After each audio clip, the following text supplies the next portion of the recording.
come to the next topic, which is the instruments. इसके अंदर दो इंस्ट्रूमेंट्स हम स्टडी करते हैं. First is the microscope, another is the telescope. ये दोनों इंस्ट्रूमेंट्स आपने देखे होंगे. माइक्रोस्कोप अपनी लेबोरेटरी में और टेलीस्कोप हो सकता है कहीं पे देखा हो आपने, अगर हिल स्टेशन पे जाके आपने स्टार्स वगैरह देखे. तो इनका फंक्शन कैसे होता है, ये सब लेंसेज की वजह से पॉसिबल होता है. जैसे माइक्रोस्कोप में हम क्या करते हैं, बहुत छोटी चीज़ होती है उसको इनलार्ज करके दिखाता माइक्रोस्कोप, ठीक है ना. सो वो किस वजह से होता है, वो भी बिल्कुल लेंसेज की यूज से होता है. सिमिलरली टेलीस्कोप में भी क्या होता है, दूर की चीजें बहुत पास दिखती है. That is also due to lenses, ठीक है, combination of lenses. Let us see कि कैसे देखते हैं. लेट अस सपोज कि एक बहुत छोटी हाइट का ऑब्जेक्ट पड़ा हुआ है. एक एक्चुअली में कंस्ट्रक्शन ऐसी होती है कि एक ऑब्जेक्टिव लेंस होता है और एक आई लेंस होता है. ऑब्जेक्टिव लेंस कौन सा होता है, जो ऑब्जेक्ट के पास होता है, और आई लेंस कौन सा होता है, जो आई जिससे हम देख रहे होते हैं, ठीक है.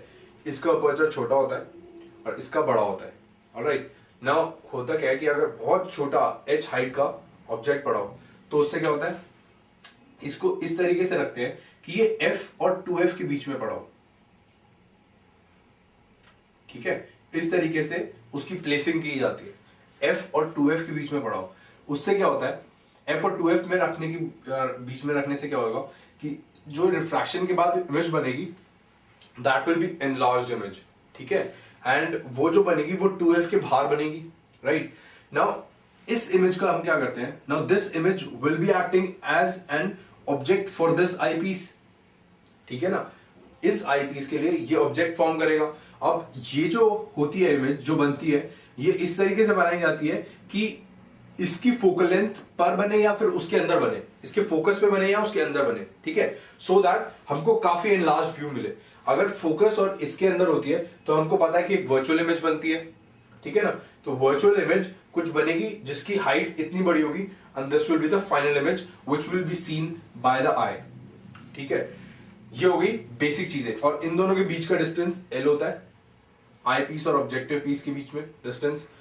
तो ये क्या होगा, this is the image formed V, ठीक है ना. And this will be UE. UE यानी object distance for the eye piece. FE क्या है, focal length for the eye piece. And FO क्या है, focal length for the objective piece, ठीक है. अब इसके अंदर रिफ्रैक्शन वगैरह जैसी होगी वो तो कोई भी इजीली कैलकुलेट कर सकता है. नाउ इससे रिलेटेड जो क्वेश्चन आएगा that will be on different things. First thing is magnification power, magnifying power. ये एक्चुअली क्या होती है, this is equals to the theta nought, theta upon theta not.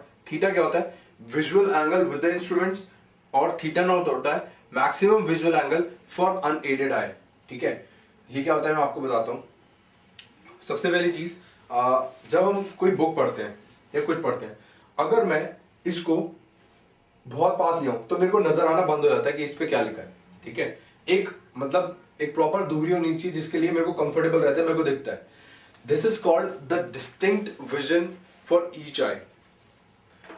तो ये जो कंफर्टेबल डिस्टेंस होता है या जब मेरे को पढ़ना बंद हो जाता है, this is called the least distance of distinct vision, यानी मेरे को सारी चीजें अलग अलग दिखें, ठीक है.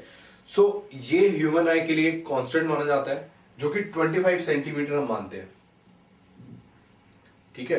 मतलब अगर 25 सेंटीमीटर के अंदर मैं कोई चीज ले आऊं तो मेरे को दिखना बंद हो जाएगा, I won't be able to read it. अगर 25 सेंटीमीटर से दूर होगा then it will be very comfortable for me, ठीक है. तो ये हम मानते हैं. नाउ थीटा क्या होता है, थीटा होता है visual angle with the instrument.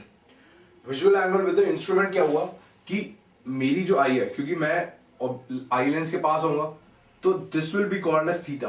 यानी ये जो एंगल है, ये angle will be called as a visual angle with the instrument. मतलब इंस्ट्रूमेंट के अगर यूज करता हूं मैं तो मेरा एंगल विद द इमेज क्या बन रहा है, वो थीटा बन रहा है. That will be equals to ये h डैश हाइट है अपॉन दिस थिंग UE, ठीक है ना. This will be h dash upon UE, ठीक है. और थीटा नॉट क्या होता है, थीटा नॉट होता है maximum visual angle for unaided eye. Unaided eye का मतलब क्या हुआ कि अगर मैं माइक्रोस्कोप को हटा दूं और मैं यहां से देखूं तो मैक्सिमम एंगल क्या बन सकता है. अगर ये h हाइट की हमारा ऑब्जेक्ट था, ठीक है, तो मैक्सिमम एंगल क्या बन सकता है, हमको पता है कि यहां से यहां तक का डिस्टेंस मैक्सिमम मेरे को डी होना चाहिए। डी क्या होता है, least distance of distinct vision, जिसको हम 25 सेंटीमीटर लिखते हैं। ठीक है, तो इतना मिनिमम होना चाहिए तब मेरे को ये दिखेगा। तो दैट मींस कि एंगल क्या बनेगा, theta not will be equals to H upon D. ठीक है, अब ये हो गया हमारा ये चीज। सो यानी एमपी क्या हो गया, MP is equal to theta upon theta not, और थीटा की वैल्यू मैंने लिखी थी एच डैश अपॉन यूई, और थीटा नॉट की वैल्यू लिखी थी मैंने एच अपॉन डी।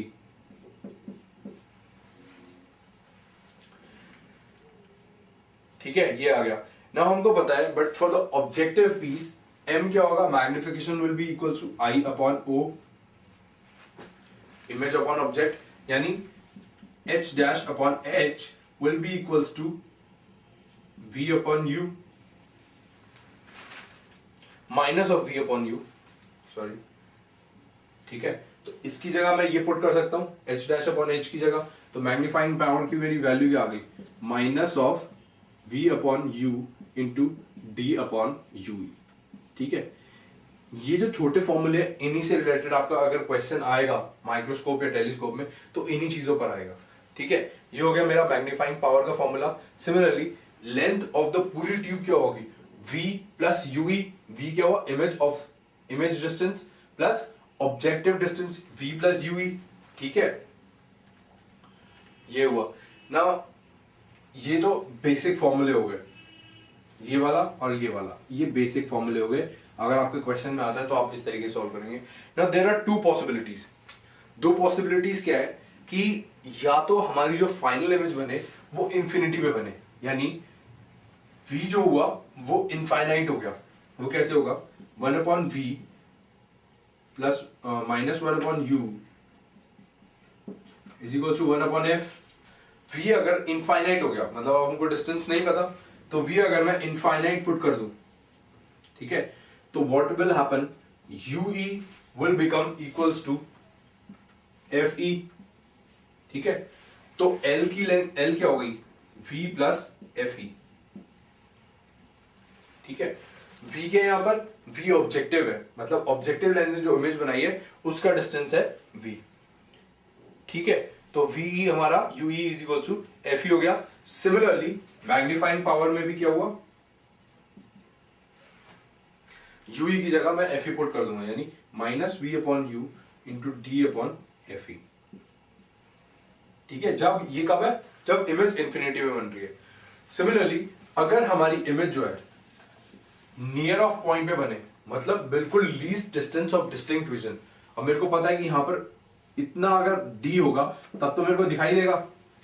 ठीक है, अगर इमेज हमारी d पर बनती है तो उस केस में क्या होगा, यानी v जो हो गया आई पीस के लिए वो क्या हुआ, d हुआ। अब अगर मैं फॉर्मूला लगाऊं, minus of 1 upon D minus 1 upon U E is equals to minus of, यहां पे माइनस आएगा, this will be equals to 1 upon F E. ठीक है, तो दैट मीन्स कि मेरी जो 1 अपॉन यू ई की वैल्यू आ गई, this will be equal to 1 upon D plus 1 upon F E. So that means कि 1 upon UE is equal to 1 upon D into 1 plus D upon FE। ठीक है, तो D upon UE की मैं value सीधा डाल सकता हूँ 1 plus D upon FE। ठीक है, तो मैग्नीफाइंग पावर की मेरी वैल्यू क्या आएगी, MP will be equal to minus of V upon U into 1 plus D upon FE। ये आ गई मेरी मैग्नीफाइंग पावर की वैल्यू। सिमिलरली L क्या होगा, L V is equal V plus you होता है, यू की वैल्यू मैं डाल दूंगा, तो V plus D F E upon D plus F E, ये हो जाएगी मेरी लेंथ की वैल्यू।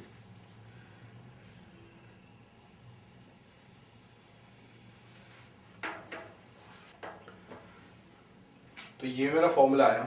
अगर मैं इसके अंदर कुछ छोटी मोटी एडजस्टमेंट्स कर दूं, जैसे कि अगर मेरा जो u है, ठीक है, this becomes nearly equals to F not, because ये बहुत छोटी छोटी वैल्यूज होती हैं, ऑब्जेक्टिव पीस बहुत छोटा होता है, तो इसको नियरली इक्वल्स टू अगर मैं एफ नॉट लिख दूं, और L जो होती है L is equal to V plus U E होता है, ठीक है, यू ई भी अगर यू ई बहुत छोटा हो, ठीक है, तो this becomes nearly equals to V, ठीक है। तो मैं क्या कर सकता हूं, मैग्नीफाइंग पावर क्या थी, minus V upon U into D upon F ही था,